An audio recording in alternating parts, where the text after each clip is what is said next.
श्री स्वामी समर्थ स्वामी म्हणतात, बाळा, आज मी तुला हाक मारत आहे. हो, तुलाच. कारण तू खूप दिवसांपासून मनात एक ओझं घेऊन फिरत आहेस.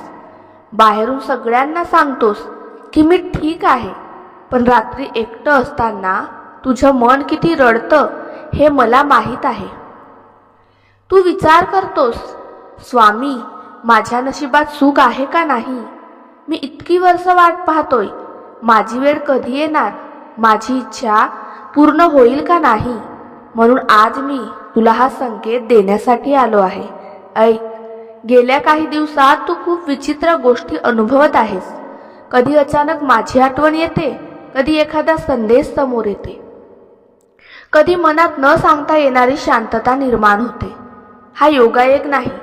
मी तुझ्याजवळ येण्याचा प्रयत्न करतो आहे. तू खूप वेळा स्वतःला एकटा समजलास. तुला वाटलं सगळ्यांनी साथ सोडली. पण ज्या दिवशी सगळे दूर गेले त्या दिवशी मी तुझ्या सर्वात जवळ होतो. तुला आठवतं का? काही महिन्यापूर्वी एक अशी वेळ आली होती की तू पूर्णपणे तुटला होतास. तुला वाटलं होतं आता काहीच उरलं नाही. पण तरीही तू उभा राहिलास. का? कारण तुझ्या पाठीशी माझा हात होता. माझ्या भक्ता, मी आज तुला एक गुपित सांगतो. तुझ्या आयुष्यात जे उशिरा होत आहे ना, ते नकारलं गेलं नाही, ते जपलं जात आहे. कारण मी तुला जे देणार आहे ते योग्य वेळ आल्याशिवाय देता येणार नाही. तू सतत एका इच्छेचा विचार करतो आहेस. ती इच्छा कुणाला सांगत नाहीस, पण मला माहीत आहे. रात्री झोपण्यापूर्वी तू विचार करतोस, सकाळी उठल्यावर तिचाच चिंता करतोस. आणि आज मी तुला सांगतो, तुझी प्रार्थना माझ्यापर्यंत पोहोचली आहे. पण एक अट आहे, भीती सोड, शंका सोड. कारण शंका ही कृपेच्या मार्गात उभी राहणारी सर्वात मोठी भिंत आहे. तू फक्त विश्वास ठेव.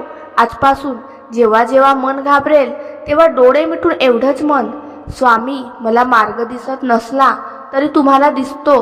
माझ्या भक्ता, खूप लवकर तुला एक अशी बातमी मिळेल जी तुझ्या चेहऱ्यावर पुन्हा हसू आणेल. एक अडलेलं काम पुढे सरकेल, एक बंद दरवाजा उघडेल आणि तू मागे वळून बघशील तेव्हा तुला समजेल की मी प्रत्येक पावलावर तुझ्या सोबत होतो. म्हणून रडणं थांबव, स्वतःला कमजोर समजणं थांबव. तुझी वेळ जवळ आली आहे. मी तुझ्या सोबत आहे आणि जोपर्यंत माझा हात तुझ्या डोक्यावर आहे तोपर्यंत तुझं काहीही वाईट होणार नाही.